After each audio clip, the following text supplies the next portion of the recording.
Ya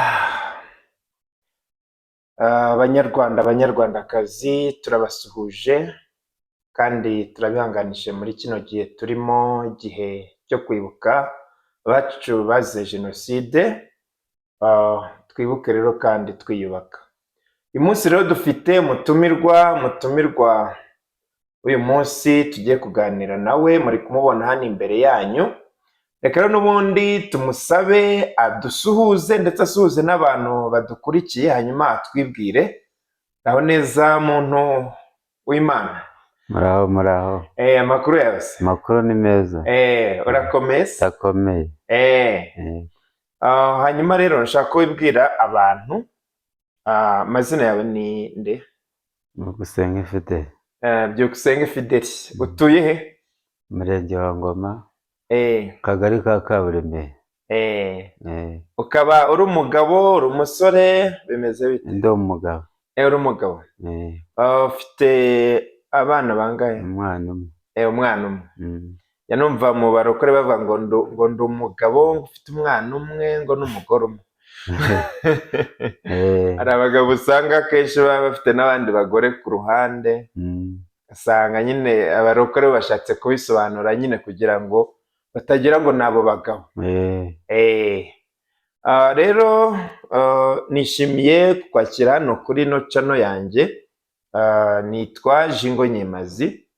Chano rero ikaba igamije gufasha abantu kugira ngo biteze imbere, bagere nyine ku ntsinzi, bakora akazi kabo neza, babe inyangamugayo, mbese ibintu bigende neza. Kandi na kino cyunamo turimo, turi mu cyunamo tuvuga ngo twibuke twiyubaka.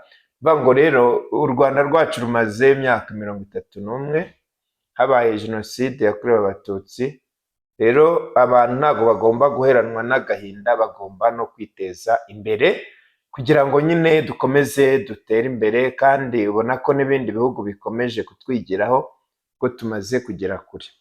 Nawe rero nk'umuntu ukora akazi, ariko mbere na mbere ubundi ukora ibiki? Ncuruza amakara. Amakara. Umwuga w'amakara ubona umeze neza? Umwuga w'amakara ntacyo utwaye, urebye n'akazi tuba dukora ni ugusunika iminsi mbese. Ariko iyo wabigenje neza ntabwo wabura na bibiri ku munsi byo kurya. Mbese ubona ugufitiye umumaro? Nta kintu ntwaye. Nta kintu gutwaye? Ko niba mbi wanjye ndakodesha, narubatse inzu yanjye, kandi nkaba mbona ako kazi nkagakorera igihe, kandi nkacyura yo kurya, ntacyo biba bintwaye. Ntacyo rwose. Urumva rero wowe ntabwo umeze nk'aba bandi bashyiramo amaboko mu mifuka, usanga ni abasongarere bavuga ngo akazi ngo k'amakara ngo karanduza, ugasanga mbese ngo akazi ngo wenda bakora kabanduza ngo ntibagakora. Wowe urumva ko ufite n'icyo wabigisha. Yego. Mu by'ukuri rero ako kazi ukora wagatangiye ryari? Aka kazi nkora mazemo nk'imyaka 10 cyangwa 8 aho ngaho. 10 yose? Ko numva ari myinshi cyane ra? Ni myinshi nyine, ariko ni ukumenyereza, ntabwo ako kanya wahita ugenda ngo bite biza. Ni ukumenyereza? Ni ukumenyereza abantu, ubanza umenyerane n'abantu, babikemo ubunyangamugayo, nawe babukubikemo, mwumvikane ku buryo aho ariho hose yazajya guhamagara, yaba mu irango ndetse cyangwa mu matyazo, nubwo yaba ku nkubi, ugomba kwitabira ubutumire bw'uko agushaka cyangwa agukeneye, nawe umukeneye. Mbese ukubaka icyizere mu bantu, abantu bakakugirira icyizere cyane.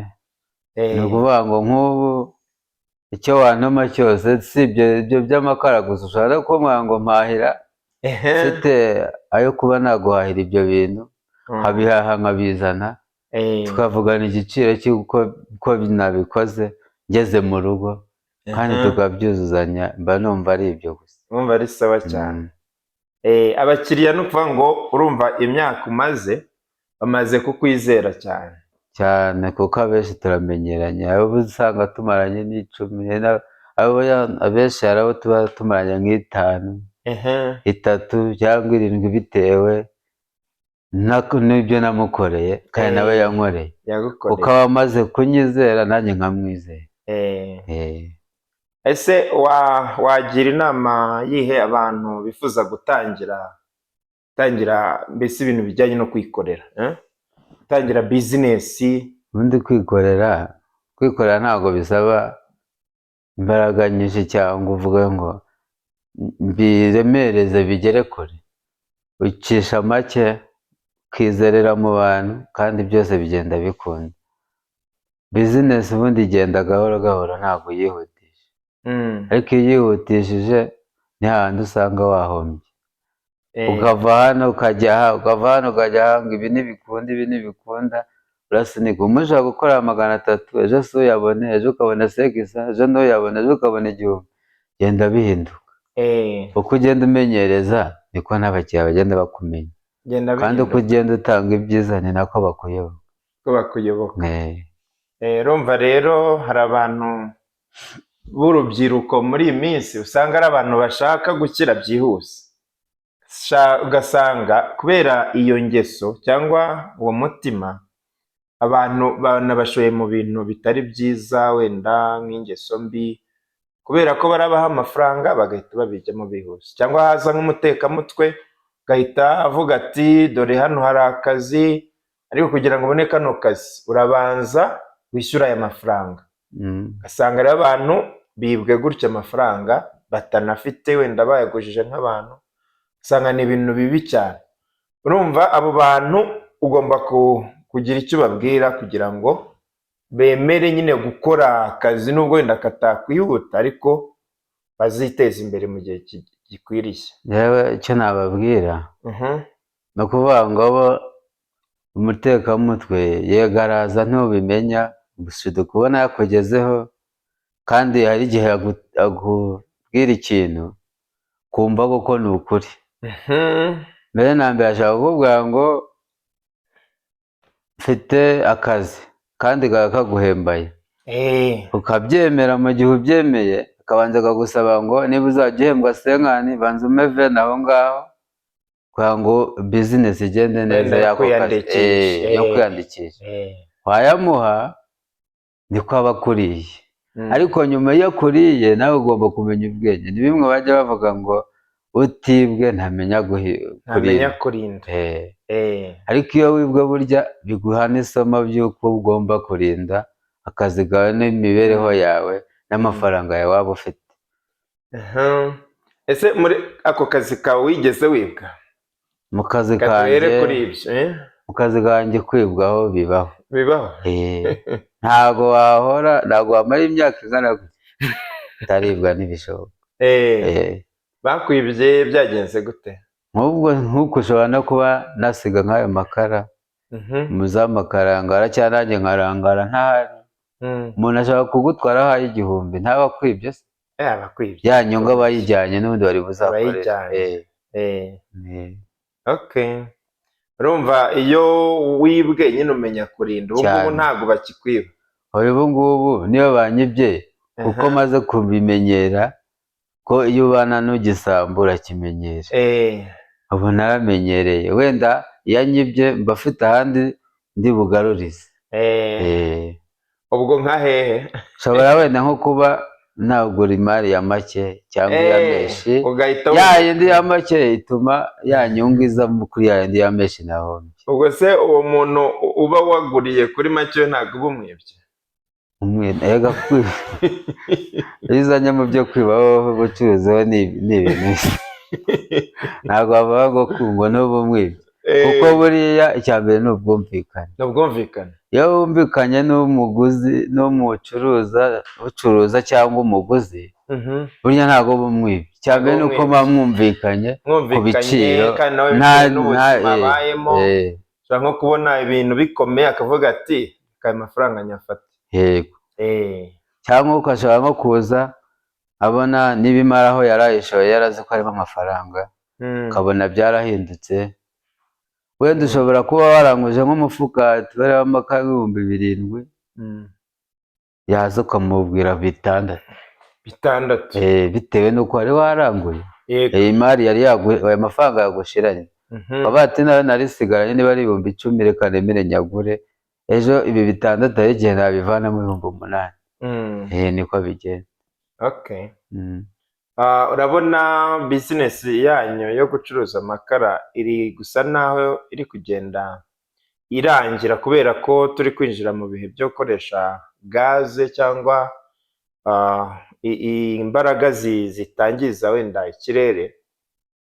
Urumva bizinesi yanyu mu minsi iri imbere birabimeze bite? Se ni izihe ngamba muri gufata wenda nk'igihe kizagera gukoresha amakara bikaba bitakibaho, bizagenda bite?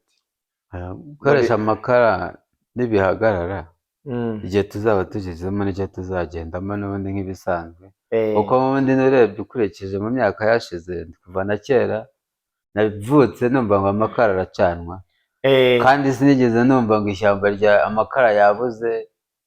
Naho ninjire mu makara mu byo kuyacuruza bamwe bavuga ngo rimwe na rimwe nk'uku tubare nk'uku muhuru kwa 4 kw'igihe cyo kwibuka muri aya mezi mata guhera kwa mbere kugeza nko mu kwa 5 amakara abahenze kubera abaturage bamwe amashyamba yashizeho, kandi aravuga ko yashizeho bugacya akazana amakara, ariko kubera ibihe bibi tuba turimo by'imvura no kutabona umwanya w'ubuhinzi n'iki nibwo ahita ahederaho avuga ko amakara yabuze.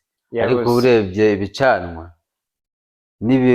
nibareka gucana amakara bakabihagarika tuzagendera ku bigezweho. Zahita mucuruza gaze. Zishobora no gucuruza gaze bitewe n'ubushobozi twaba dufite, cyangwa ukanabivamo ugakora n'ibindi, ntabwo wagoma muri ibyo. Ushobora no kwiyongoza ukajya no mu giturage ukaba wakorora n'iyo nka mu mafaranga waba waravanyemo, ukagura n'iyo nka kandi nawe yagugeza aho ushaka kugera cyane rwose bitewe n'imyitwarire yawe no kuba ubanye n'abantu nyine. Ndavuga ngo ndumva wowe mbese muri filozofi yawe cyangwa mu mitekerereze yawe uri umuntu ukunda kugendana n'igihe. Ndavuga ngo nibiramuka bihindutse uzahita ugendana n'ibigezweho. Umva ni ibintu byiza. Abantu nyine hari abantu badakunda guhinduka cyangwa kugendana n'ibihe, ugasanga impinduka ziramugoye cyane.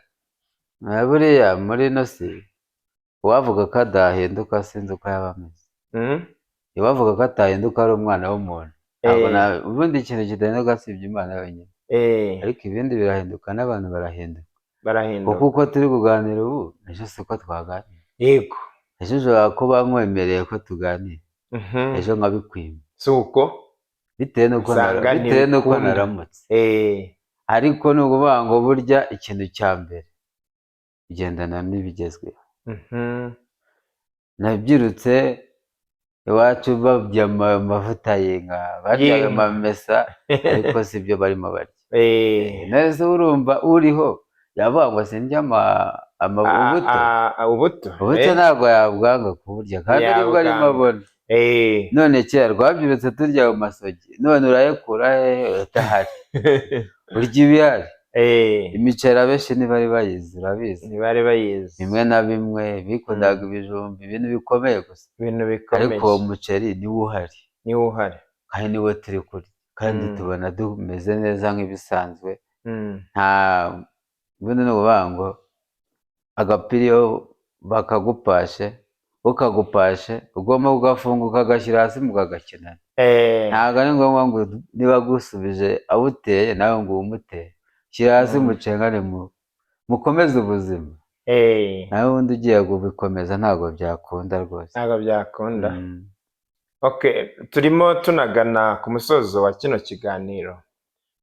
Ndagira ngo utange wenda cyangwa ubwire abantu inama yagufashije mu buzima ugenderaho, wenda nk'inama nk'umuntu runaka yavuze, yaba ari inama se yo muri Bibiliya, ijambo ry'Imana, mbese inama iyobora ubuzima bwawe, mbese igenda igufasha buri munsi igatuma udacika intege mu kazi, mbese utagira kwiheba, Mbese inama runaka wumva wasangiza abantu ni nk'iyi? Ikintu nasangiza abantu ni ukuvuga ngo njyewe mu nama no muri biriya ijambo basomeye nkumva ndanyuzwe, kuvuga ngo kunda mugenzi wawe nk'uko wikunda. Ndumva ryari n'itegeko, amategeko y'Imana icumi, ariko iryo jambo riranyubakaho njya hose, rirakubaka, kuko iyo nkunze mugenzi wanjye akabimbonamo nanjye birafasha, biragufasha. Kandi muri ibyo bintu niba nk'ubu nk'aho ndi muri ibyo bicuruza by'amakara, si njye wahijyanye, ntabwo ari wowe, ni undi muntu wahajyanye, kandi nahagiye atari ibyo ngamije gukora. Wari ugiye gukora ibindi bintu? Ntagamije ngenda mutwaza nk'ibiryo by'amatungo, bigenda biza gutyo mfatisha, kandi mbona ntacyo bintwaye. Hanyuma rero tunasoza, reka nguhe umwanya ubwire abantu wenda bakurikira ino channel bari hano i Huye, ubarangire ahantu ukorera cyangwa ubabwire nyine bazajye baza bakugurire, sibyo?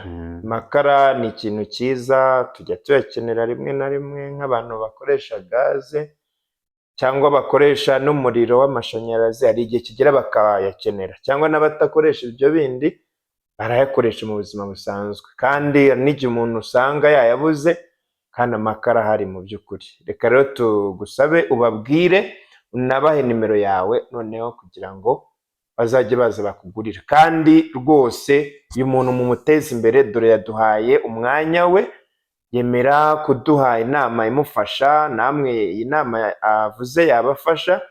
Reka rero tumuhe umwanya atubwire uko abantu bamugeraho.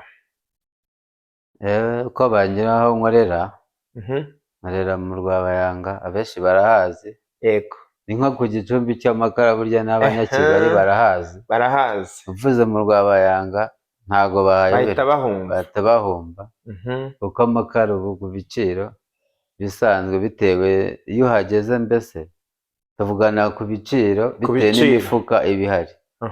Hari ubugura 15, hari ubugura 14, 13 kugeza ku 10. Ariko ni ukuvuga ngo ni muri ano mezi gusa bihenze, ariko mu kiho birakatuka, uburyo bishaka kugera mu 9. Ngaho tubwire nimero yawe niba wenda wumva nta kibazo. Nta kibazo. 078 7 7 3 3 7